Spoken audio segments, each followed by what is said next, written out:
ہمارے پاس قلت ہے اور قیادت پوری باقی ہے. Thank you honourable speaker. سب سے پہلے میں یہ گزارش کرنا چاہتا ہوں کہ اگر ہم اس قرارداد پر غور کریں جو کہ بلدیاتی انتخابات سے ریلیٹڈ ہے تو چند پوائنٹ جو میں نے یہاں پر لکھے ہیں. ہمارے ملک کا نام ہے اسلامی جمہوریہ پاکستان.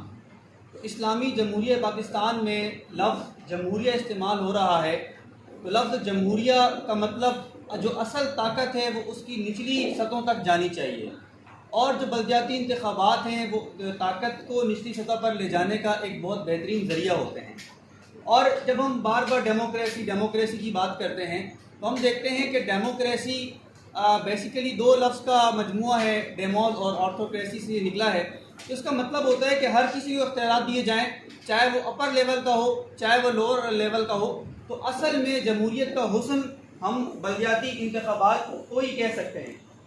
لیکن محترم سامعین، بدقسمتی سے ہم جب دیکھتے ہیں تو ہماری ملکی تاریخ کے اندر ہم نے یہ دیکھا ہے کہ زیادہ تر بلدیاتی انتخابات فوجی حکومتوں کے دور میں منعقد ہوئے ہیں. جو ہمارے دیگر پولیٹیشینز جو بار بار جمہوریت کا راگ الاپتے ہیں، بار بار جمہوریت کو بلند کرنے، جمہوریت کی حفاظت کا نعرہ بلند کرتے ہیں، وہ اپنے دور میں بلدیاتی انتخابات کرانے سے کیوں پیچھے ہٹتے ہیں، کیوں بھاگتے ہیں، جب جمہوریت کا اصل حسن ہی بلدیاتی انتخابات ہیں. سامعین محترم، 2018 کا الیکشن ہوا، ہم سب نے دیکھا، اور اس سے پہلے بھی الیکشن ہوتے رہے ہیں. وقت کم ہے اس لیے میں تھوڑا جلدی بول رہا ہوں. ہم نے دیکھا کہ ایک اصطلاح ہمارے سامنے آئی جس کو ہم پیرا شوٹرز کہتے ہیں. کہ پیرا شوٹرز کا مطلب کیا ہے کہ ہر M P A M N A کو ہم نے دیکھا وہ رہتا کہیں اور ہے، علاقے سے آ کر منتخب ہوتا ہے اور پھر 5 سال غائب ہو جاتا ہے.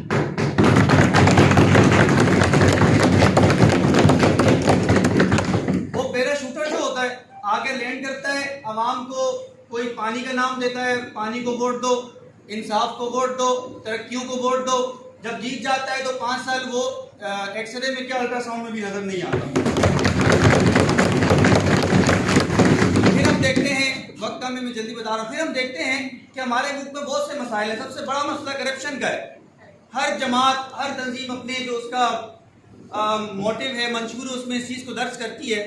یہ حل کیسے ہوگا جب ایک بندہ یہاں سے جیت کے چلا گیا اور اس کے بعد بجٹ کے پیسے اس کے پاس آنے تو آپ اس سے کیسے پکڑیں گے؟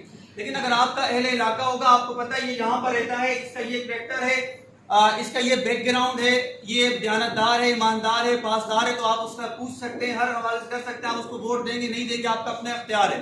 تو اس سے ہمیں یہ بات ثابت ہوتی ہے کہ بجٹ کی منصفانہ تقسیم ہو سکے گی، احتساب درست انداز میں ہو سکے گا اور ہر کسی کو انصاف مل سکے گا.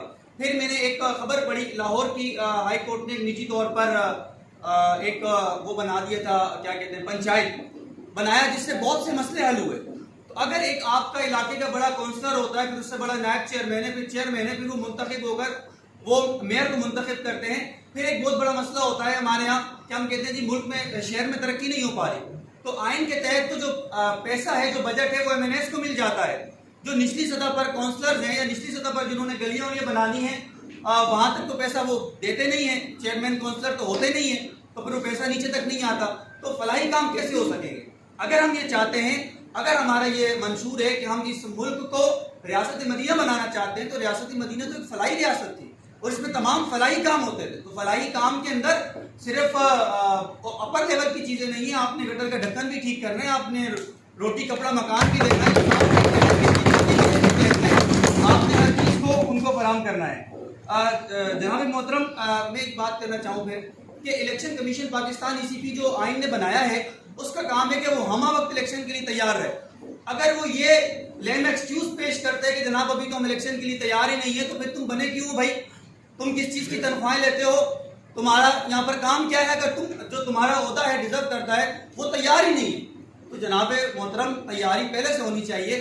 چاہے نادرا میں بعد میں شناختی کارڈ رجسٹرڈ ہو رہے ہیں، ان کو on time well and time update کرنا چاہیے. اگر کسی نے اپنا ایڈریس منتقل کیے تو اس کو اس ایڈریس میں شو آف کرنا چاہیے. اور پھر ہم دیکھتے ہیں کہ پہلے وہ کینسل کرتے ہیں کہ جناب بارشوں کی وجہ سے کینسل ہو گئے انتخابات. پھر کہتے ہیں کہ جی ہماری جو نفری ہے وہ سیلاب زدگان میں لگی ہوئی ہے. پھر ابھی جب الیکشن ہونے تھے تو پھر کہہ دیا جی نفری کم ہے، مگر کچھ دنوں بعد میں خبر پڑھ رہا تھا تو پتہ چلا جی 6000 پولیس سے لے کر اسلام آباد بھیج دی. نفری کم ہے کہ لوگ الیکشن نہیں کروا سکتے، تو 6000 نفری اسلام آباد کیوں بھیج دی؟ کراچی کی جو صورتحال ہمارے سامنے لا انفورسمنٹ کی سچویشن چل رہی ہے ملک میں، میرے خود فیانسے ہیں، میرے خود برادر ان لا ہیں، ان کے بھائی کی بائک پرسوں اسنیچ ہو گئی ان کے آفس کے پاس. تو کہنے کا مقصد یہ ہے، یہ میں حقیقت بیان کر رہا ہوں، کسی کے موبائل اسنیچ ہو رہے ہیں اور آپ کہہ رہے ہیں کہ جی وہاں پہ لگی ہو، پھر 6000 کی نفری بھی آپ بھیج دیتے ہیں.